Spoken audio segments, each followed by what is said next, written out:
What is going on, everybody? Welcome back to How's It Going to End? How you doing? That's great. Batman eats pussy, and I've seen it. Woo! And I've seen it. You understand?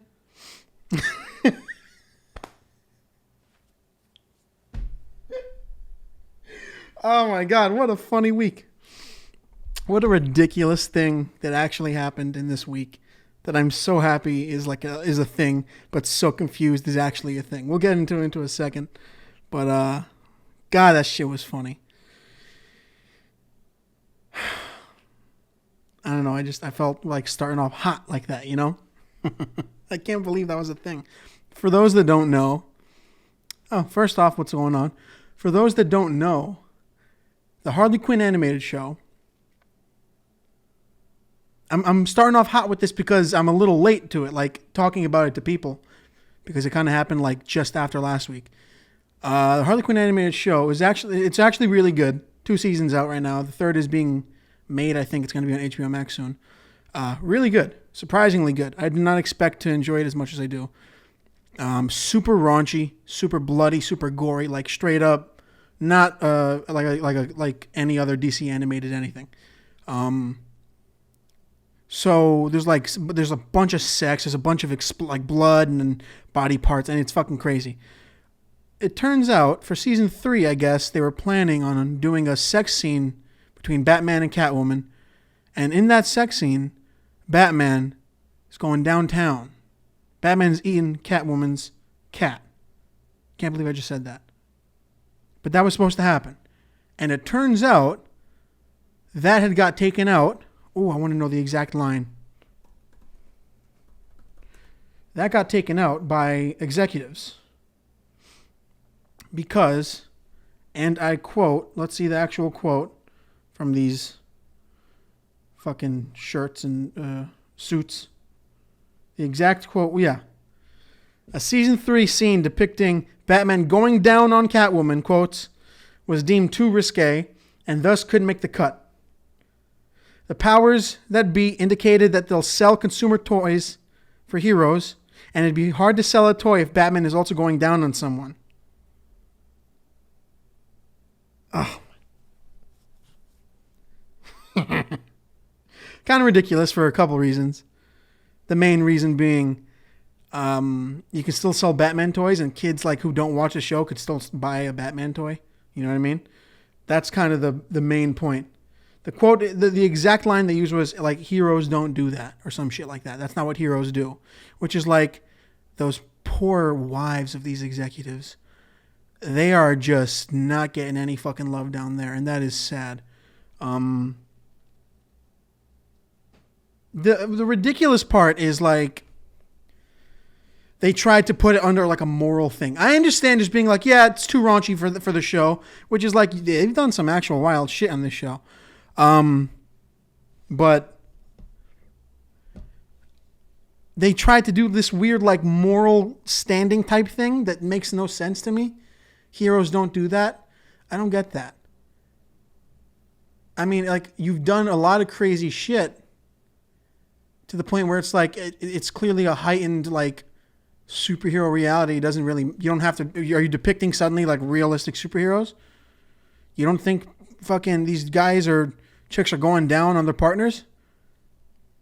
I think also if it was a blowjob scene, they wouldn't have cared. I think it's strictly women pleasure. That's an interesting part where it's we want to depict that chicks get off if you go down. I don't know. It's a very interesting thing.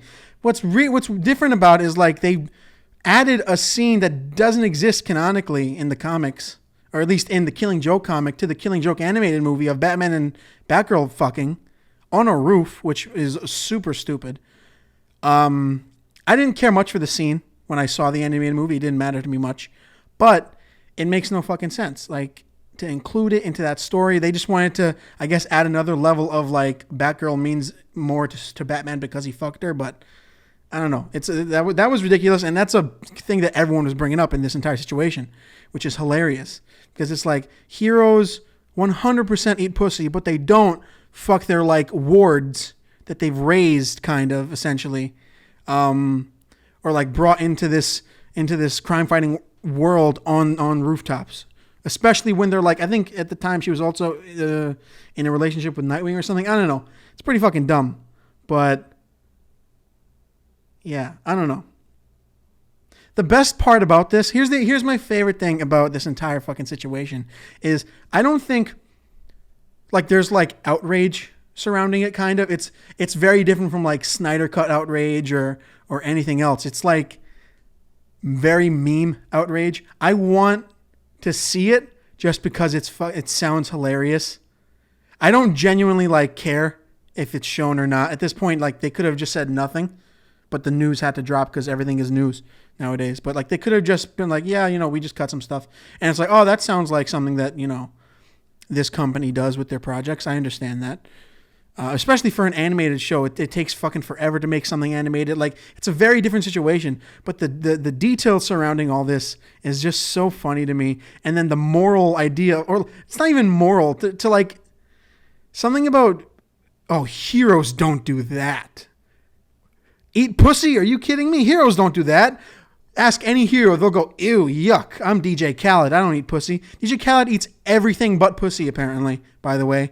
But it just makes no fucking sense. It's so dumb. It's so, like, useless little stupid thing. It's also like, if you think about it practically, Batman probably does eat pussy. Yeah, they probably all do. The only hero that probably doesn't, let's think. Let's think about heroes that actually probably don't go down on their chicks. Is that too out of date, calling women chicks? Let's think about heroes that don't go down on their partners. How about that? Probably Martian Manhunter. I don't know. The guy doesn't. I'm thinking of like out of world like sex. Like imagine, like thinking like the aliens in Avatar. Like they have sex through the tail thing, so they probably don't do a lot of shit that like humans do as foreplay. I don't know. It's just so fucking ridiculous, man. And I love that it's become a thing. And it's become a thing. Like, it's been, like, so stoked ridiculously. And, of course, like, thinking about the fact that Zack Snyder probably commissioned that art piece. If you've probably seen it, you know what I'm talking about. Zack Snyder probably commissioned a comic panel of Batman going down on Catwoman. And the caption was canon. I love it. I love how fucking ridiculous this is, and I love that it's an actual thing. So stupid. It's perfect for the type of show that the Harley Quinn show is too. Like the news surrounding this show is like the most polarizing news is that they cut fucking, like that kind of scene. They've done a lot of ridiculous shit though with Batman, especially on this show. So I don't know. It seems just really unnecessary. And then to add the heroes don't do that type deal is just hilarious to me. I don't know. That shit's funny.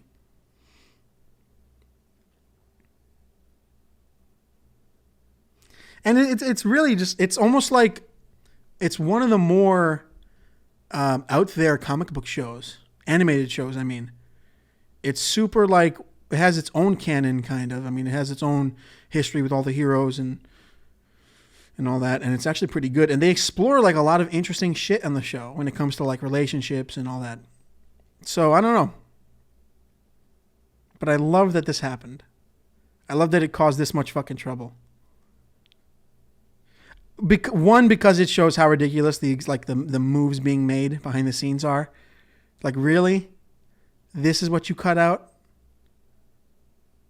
I don't know. Like, what's his face called Wonder Woman a cunt in the show? Like, that's a major thing. And that's what's hilarious about it is, like, he's a villain. And then everyone else stops. Even when, like, they all get scared. Like, they all go, when he uses, like, he calls her a cunt. And it's like, that's hilarious. But that wasn't, I guess villains would call heroes cunts, right? That's something villains would do. That's not something heroes would do. I don't know, man. That shit's funny. That shit is fucking funny. I needed to start this episode off with that. Oh, damn. That shit is hilarious. All right. I got some new posters. I got fucking Eternal Sunshine, a bunch of other stuff. I'm liking it. The place is coming together. I need to get I don't know, what do I need to get? I need to get better lights. I feel like I need to work on the lighting for this fucking thing, right?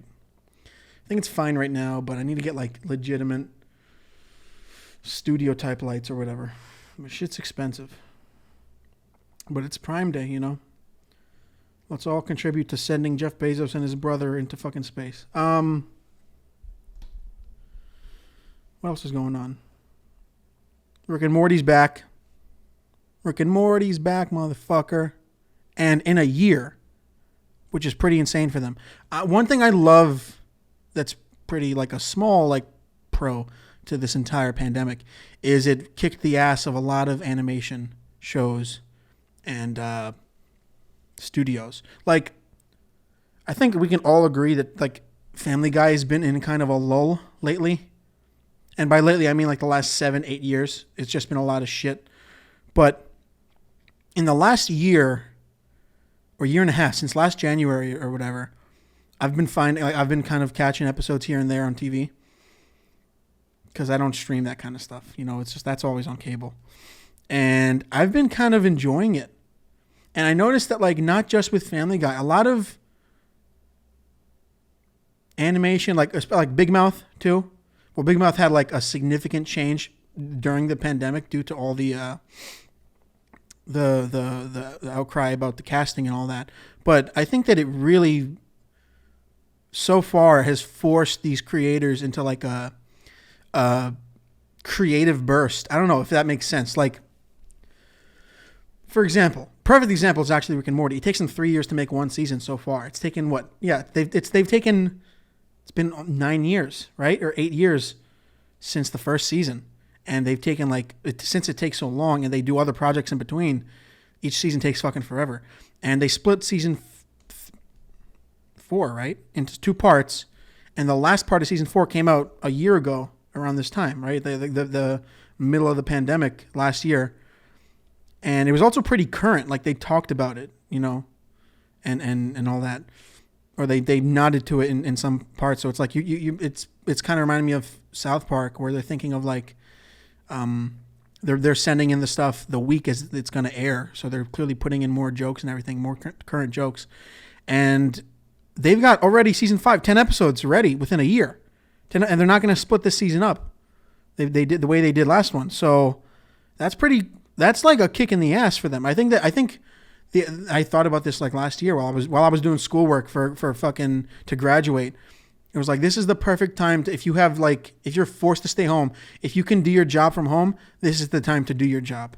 You know, like, to get shit done. And when it comes to an animation studio where all you really need is to like have a fucking Cintiq and a stylus and have a writer's room where you guys can all Zoom together, like, it makes sense that there's this giant animation boom. I feel like Family Guy, I feel like, has gotten sillier. It's not as like annoyingly convoluted or it doesn't rely too much on the cutaways. At least that's what it feels like. Maybe I'm just telling myself that, but that's always been a consistent issue, especially with the last really long time. They're in season 19, I think, or 20. That's fucking crazy. That's a crazy thing to think about, like animated shows that are kind of an institution at this point. Everyone, like The Simpsons is an obvious one, but like at this point, I grew up and South Park was already a thing. You know, South Park was like, hey, don't let your kids watch South Park. And I always wanted to. And Family Guy was always like that too. Family Guy was more easy to watch just because it was goofier. It wasn't as like, you know, it wasn't as fucking crazy as South Park. And then I remember like getting introduced to Rick and Morty and being like, this is the shit. How am I not? It's just cool, ridiculous, silly sci-fi shit. So it's just interesting to be, you know, almost 10 years into watching this show. And now it's like, wow, it feels like they got like a second wind. And they're not going to do that whole thing where, yeah, you know, the joke was like, yeah, get ready for Rick and Morty in like a couple of years and not having a specific date. Meanwhile, we knew last year that they had already been starting the work on season 5, which is so cool to know. It's like, hey man, look, it turns out you can get your shit like together and turn out a solid chunk of work. The first episode came out a couple days ago, and I loved it. I thought it was hilarious, and I missed it almost. And they don't take time to be like, welcome to season 5. They get you right into it. And that momentum, you can feel it. And it's just making me excited for the rest of this season. More than anything, when it comes to being excited relating to Rick and Morty, is the fact that 2 of its writers are working on these Marvel projects. I don't think most people don't know that. Michael Waldron, who wrote and is the showrunner of the Loki Disney Plus series, is basically co-wrote Doctor Strange 2 with Sam Raimi, which sounds amazing.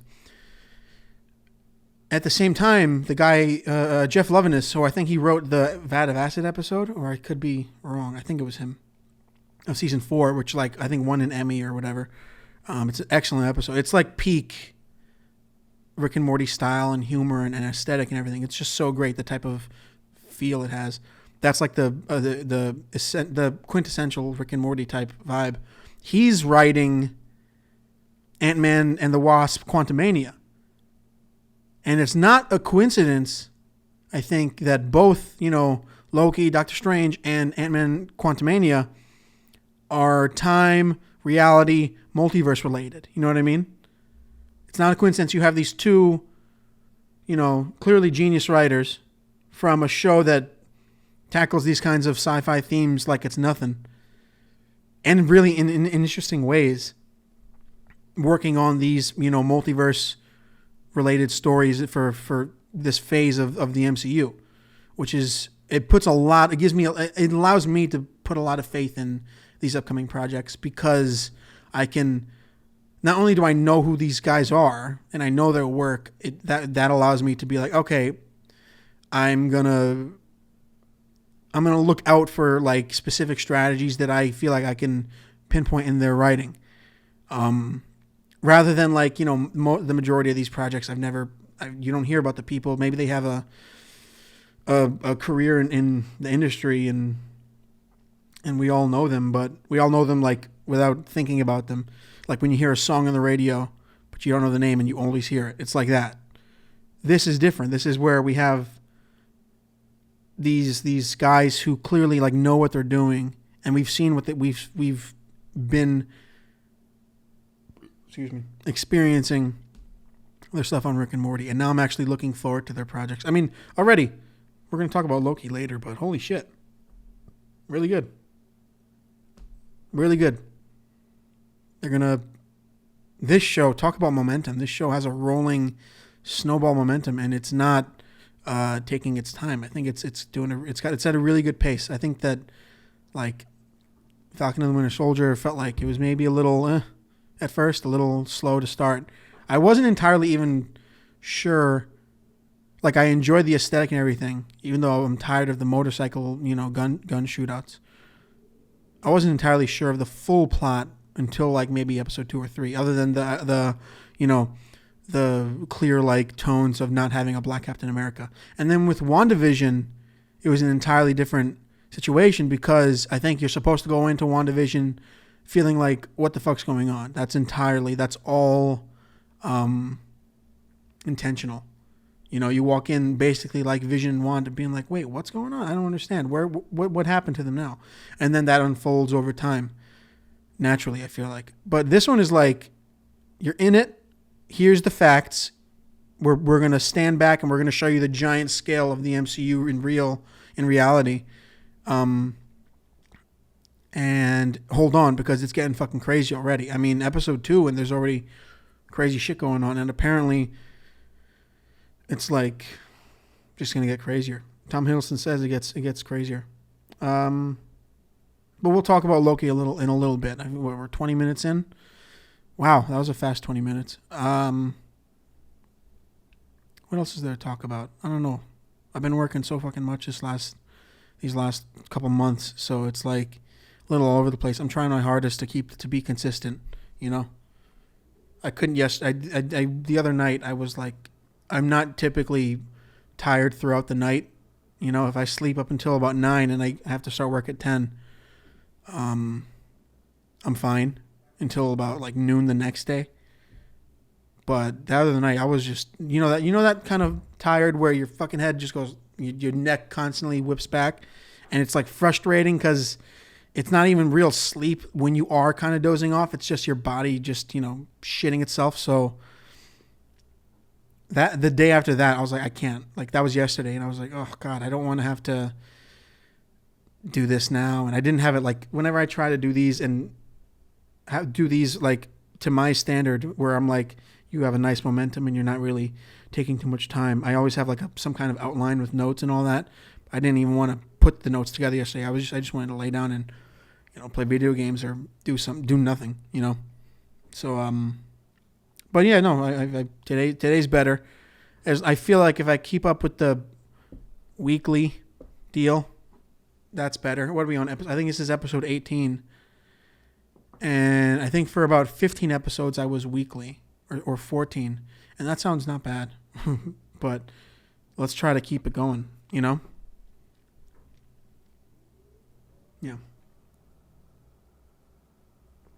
I know what to talk about for a little bit. When I was like crazy to think like 5 years ago, oh my God, 2013 to 2017, I watched, you guys, you've probably heard of Cracked. Cracked.com, articles and videos and all that other shit. But there was this series. There was a couple. Like I really liked the comedy writers that they had working with them. And they did like a bunch of cool sketch ideas and series that I really enjoyed watching. And then I think in like 2018 or the end of 2017, they were owned by of course, like a conglomerate that had to sell them off because they were bankrupt and they had to move on to another thing and some other place bought them and they fired everybody, which is like such a fucking giant, what's an MGM? What's that fucking thing that it's happened to Smosh? It's happened to Epic Rap Battles. It's happened to like all these giant fucking YouTubers.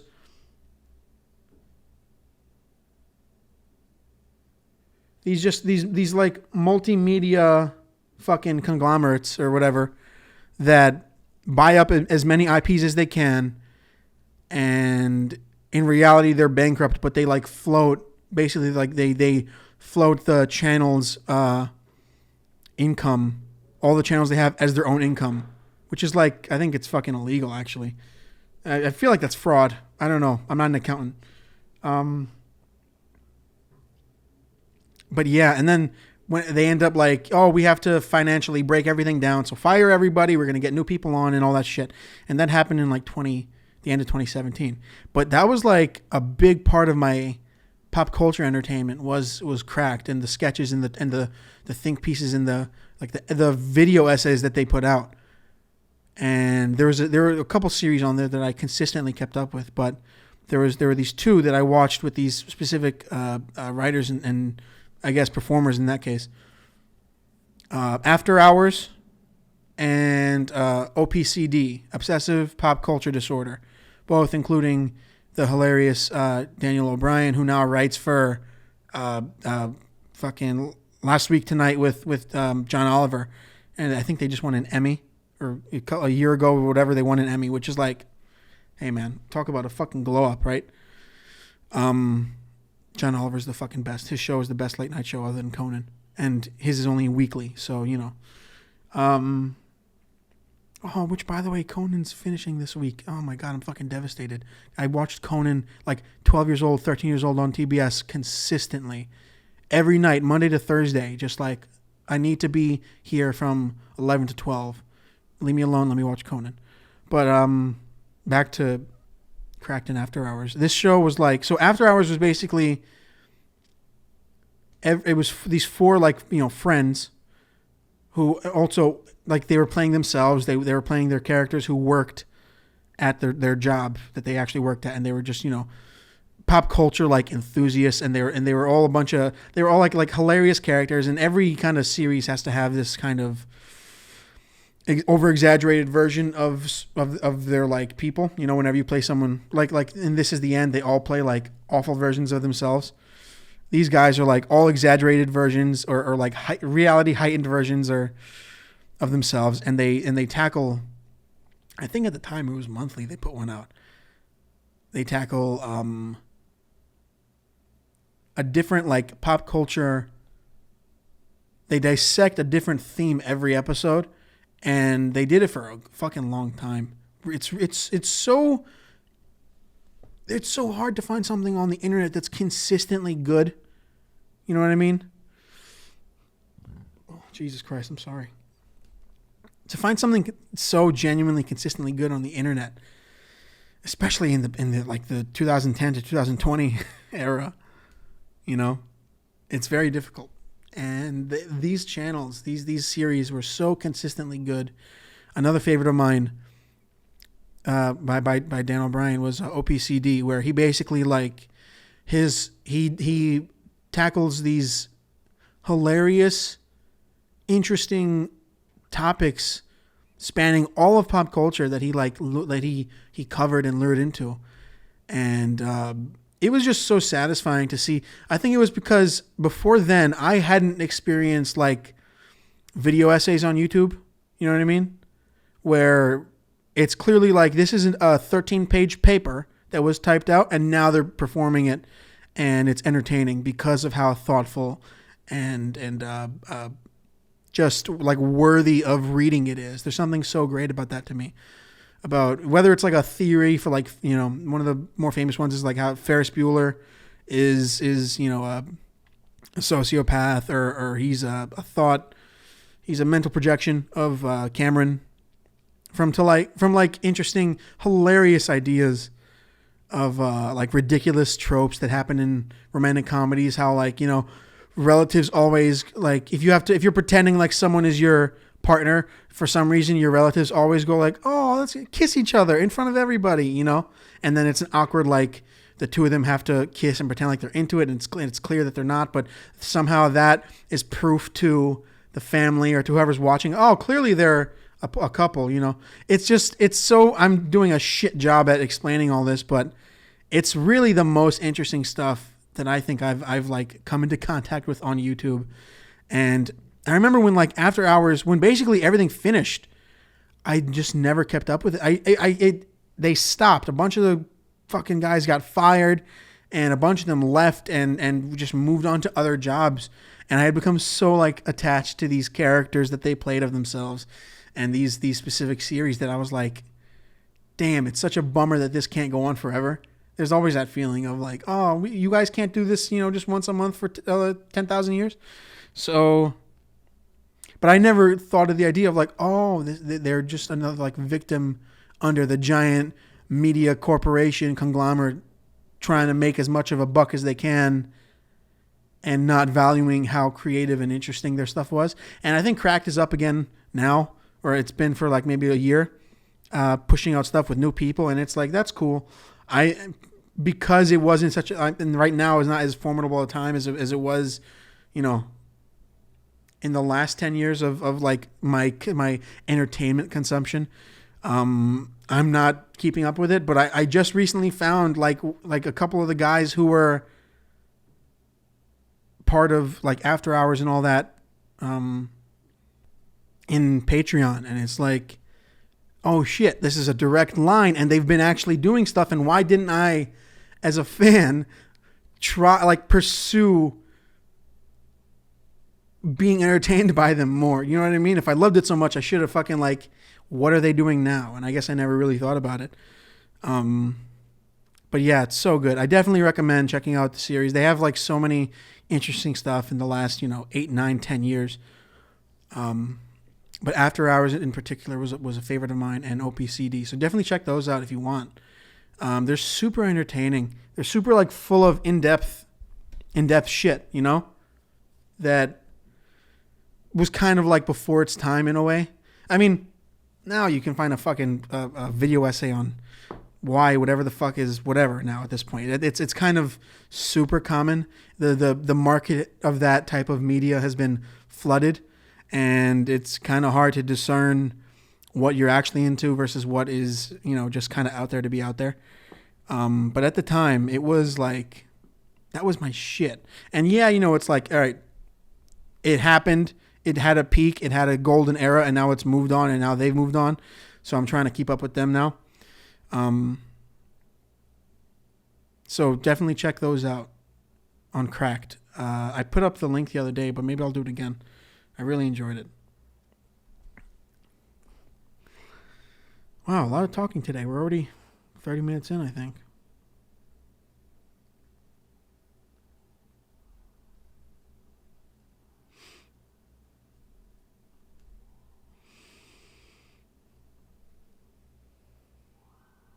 So, wow, this is flying by. I feel like I'm on fucking something. I got through this pretty fast. What else? I guess we go into the Loki talk now? Let's get to the Loki talk. Loki episode 2. Spoilers. But you've probably already seen it, so don't fucking,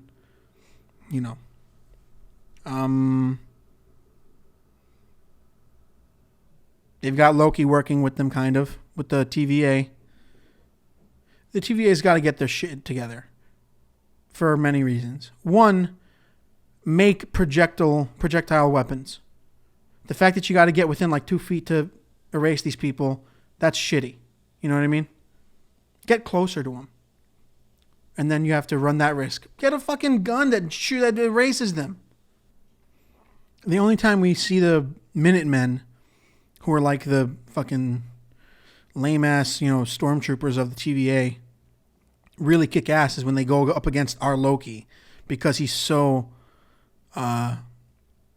new to everything. And then like when they do that whole, slow motion move to him, and you see like how they're reacting in real time, and he's like, that's a cool weapon. Find a way to be able to shoot that at somebody. That's like, how has that not been a thing yet?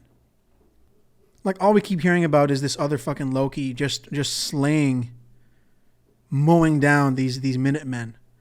And they're kind of dumb. They're like walking into all these obvious traps that, they know everything about Loki. Why don't they just know that, like, they'll probably take over my mind at some point. So let's try to find a way to combat that, right? I don't know. Pretty fucking dumb. I think that unless they come across someone who's never heard of them, they get their ass whooped all the time.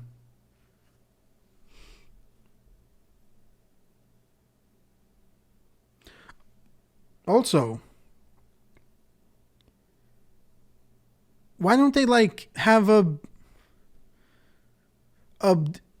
something cool that would like a type of tech that I feel like they should have that we haven't fucking seen, is like, whatever time period they go to or whatever reality they go to, they could have like a instant cloaking disguise that places them in that reality. I guess it doesn't matter because they end up doing the erase thing anyway, but I feel like that would save them a bunch of like obnoxious interactions with people alive at that time. Like they go to a fucking Renaissance fair in 1980 dressed as like SWAT cops and shit, and they're walking through, and they're like pushing through people being like, what are you doing? Fucking Ren Fair people are looking at them like they're the fucking weirdos. Maybe that'll come from working with this Loki. Like, zapping into wherever fucking place they go to and not looking like riot cops. Just feels like that would help them. I don't know. It just feels kind of goofy.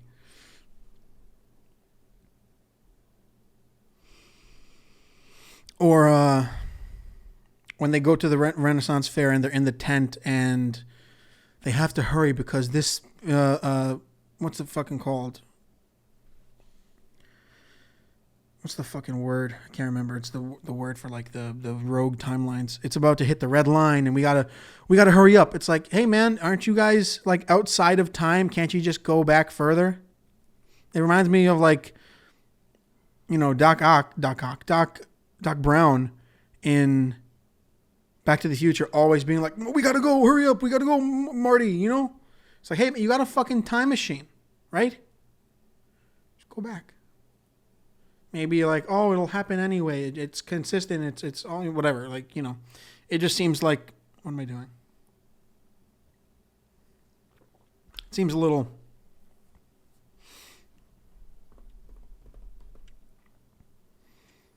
like conflict manufacturing when it's already a big enough conflict by itself. Does that make sense? I don't know. I think I'm just rambling. Owen Wilson's killing it in this show, dude. Owen Wilson is doing a really good job at, coming off as just like almost like a government stooge, but he's got more personality than that. He's clearly like accepted his fate. They go over that idea of whatever Loki believes is just as ridiculous as whatever Mobius believes, but it seems much more like blatant servitude to Mobius, and I feel like that's going to change by the end of this. I feel like by the end of this, the whole people are making jokes like he's not going to be. He just wants to jet ski, and it's like, oh, that's not in his future. He goes like they said like if a TVA agent jet skiing won't raise any eyes, put on a jet ski outfit and fucking go jet skiing. Why do you have to do it in your fucking like suit and tie? Is that going to really alter the timeline enough? I don't know. Whatever. I think he's killing it. Owen Wilson really is bringing a weird kind of personality to a character that didn't necessarily need to have as much personality as he does. I think that they're doing Mobius really well. I think he's a really good counter to Hiddleston's Loki. We find out the other Loki is a woman who's been like just 1,000 steps ahead of everybody. And she sent out all the time bombs she collected. She sent out to all these other timelines, and she's trying to blow up the sacred timeline or whatever they said at the end. And on the screen, it showed like Titan, it showed Ego, it showed Sakaar, it showed the fucking one where the Soul Stone is, a bunch of shit. And then by the end of it, our Loki goes with her through, presumably to like look through every single one of them or something. The next episode is going to be insane because shit is going down. These bombs are being set off all over, and it's causing a bunch of shit that apparently that the timekeepers have to look after. I feel like that's a whole fucking scam. I feel like the timekeeper stuff is like cult-like status, where it's like, yeah, all time, always. Like, that's been a super recent thing in like, and not in entertainment, in like pop culture. It's like the belief system kind of has been much stronger than it has in anything really recently. So it's going to be interesting to see how that goes down. We get a hint towards, it's also not a chick, that middle one. Didn't Mobius call the middle statue a he? Because there was that obviously like wild theory that the middle statue looks like Jonathan Majors and looks like Kang at the same time. They have the same headpiece and everything, and it looks very similar.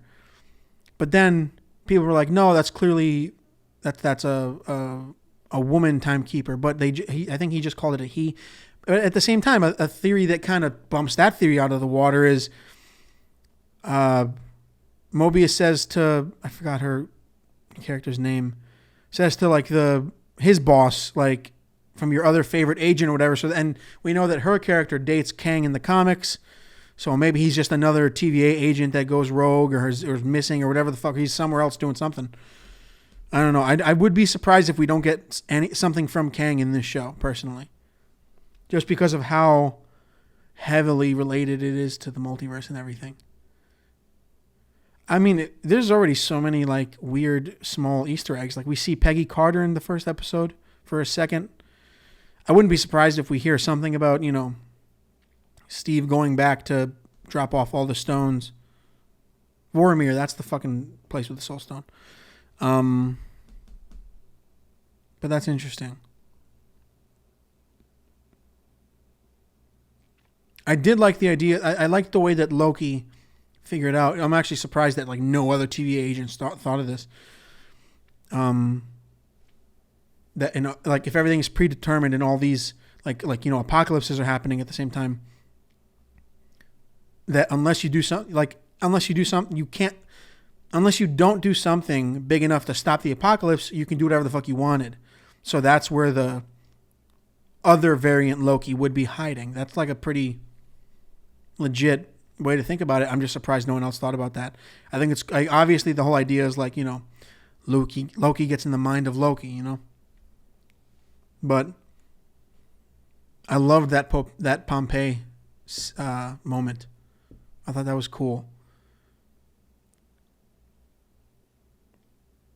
Because it's mostly because with this show you can kind of do that bouncing around the world type thing. Or around the timeline type thing. Consistently. And show the same way that WandaVision was kind of like the pipeline to show different characters from other movies and TV shows. This is the outlet to show different times and iconic moments in history, fiction or nonfiction. So I thought that was pretty interesting.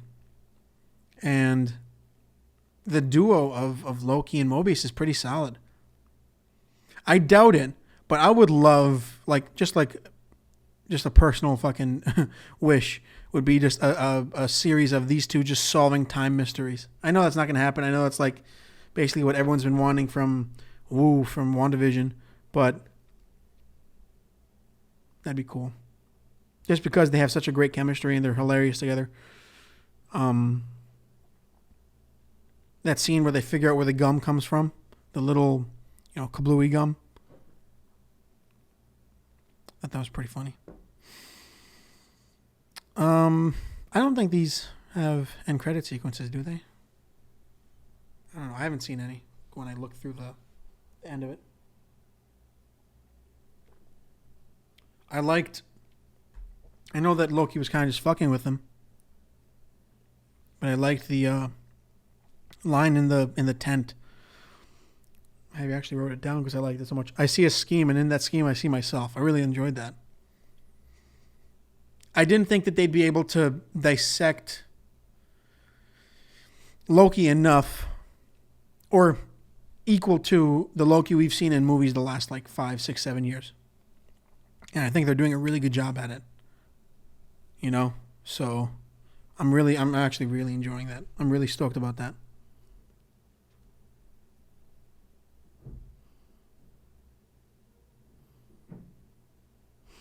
What else is there? I feel like I talked about a lot of shit in 45 minutes. Right? I think that's it, man. Solid.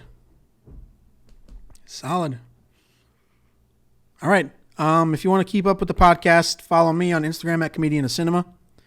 Follow the podcast on Spotify and Apple Podcasts. And go rate and review at Apple Podcasts if you can. It actually helps a lot. And subscribe on YouTube, Comedian of Cinema. I post the podcast video on YouTube. So go subscribe there. I wonder if I can get to 1,000 subscribers on YouTube before the end of this year. Because I started this channel at the beginning of last year when I was just doing reviews and stuff, and then I was super, dormant with it throughout the pandemic. But I want to see maybe if I can get this to 1,000 subscribers by the end of 2021. That'd be cool. Right now I'm at 6 something, I think. Let me check actually right now.